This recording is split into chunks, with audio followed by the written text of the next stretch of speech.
front of me is INFINIX Hot 60i, and today I would like to show you how you can edit password saved in Passwords Manager.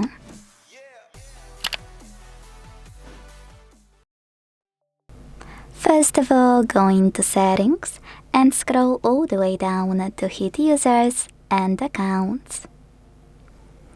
Now tap on Google, not Change button, but Google here, and this way get access to Google Password Manager much faster.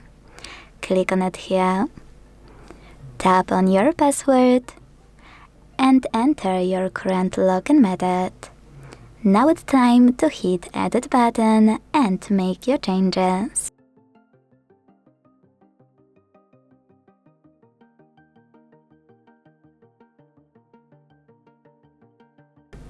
When you finished, hit Save at the top right corner.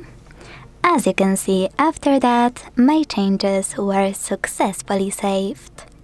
Thanks so much for watching. If you enjoyed this video, leave a like, comment and subscribe.